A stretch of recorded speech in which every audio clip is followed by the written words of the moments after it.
The Great Fire of Rome was an urban fire that started on the night between 18 and 19 July in the year 64 AD. It caused widespread devastation, before being brought under control after 6 days. Differing accounts either blame Emperor Nero for initiating the fire or credit him with organizing measures to contain it and provide relief for refugees. In response to the accusations that he was responsible for the fire, Nero blamed the devastation on the Christian community in the city, initiating the empire's first persecution against the Christians. Varying historical accounts. The varying historical accounts of the event come from 3 secondary sources: Cassius Dio, Suetonius and Tacitus. The primary accounts, which possibly included histories written by Fabius Rusticus, Cluvius Rufus and Pliny the Elder, did not survive. These primary accounts are described as contradictory and gross exaggerations. At least 5 separate stories circulated regarding Nero and the fire. Motivated by a desire to destroy the city, Nero secretly sent out men pretending to be drunk to set fire to the city. Nero watched from his palace on the Palatine Hill singing and playing the lyre. Motivated by an insane whim, Nero quite openly sent out men to set fire to the city. Nero watched from the Tower of Maecenas on the Esquiline Hill singing and playing the lyre. Nero sent out men to set fire to the city. Nero sang and played his lyre from a private stage. The fire was an accident.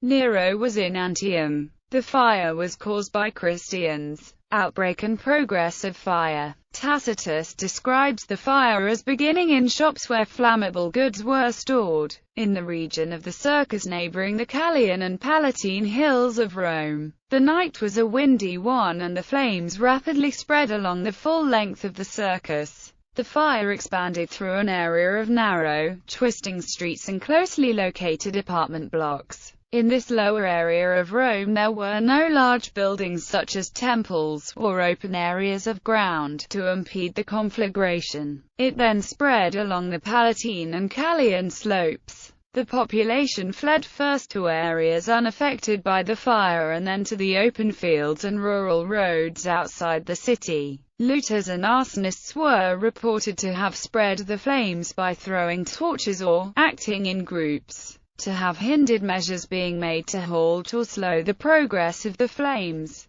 Tacitus surmises that some may have acted under orders or that they may simply have wanted to plunder and hindered later stages. According to Tacitus, Nero was away from Rome, in Antium, when the fire broke out. He returned to the city and took measures to bring in food supplies and opened gardens and public buildings to accommodate refugees. After 6 days, the organized clearing of built-up areas brought the conflagration to a halt before it reached the Esquiline Hill. There was a further outbreak in the Emilian district, involving the destruction of temples and arcades but less loss of life. However, the fire was now under control. Of Rome's 14 districts, 3 were completely devastated and only 4 completely escaped damage. Modern scholarship. Modern scholars tend to agree with Tacitus and believe that Nero probably did not cause the fire. It is postulated that the fire had been intentionally started to create room for Nero's Domus Aurea, but the fire started 1 kilometer away from the site where this palace would later be built, on the other side of the Palatine Hill. Moreover, the fire destroyed parts of Nero's own palace, the Domus Transitoria. It seems unlikely that Nero wanted to destroy this palace, since he actually salvaged some of the marble decoration and integrated it into the new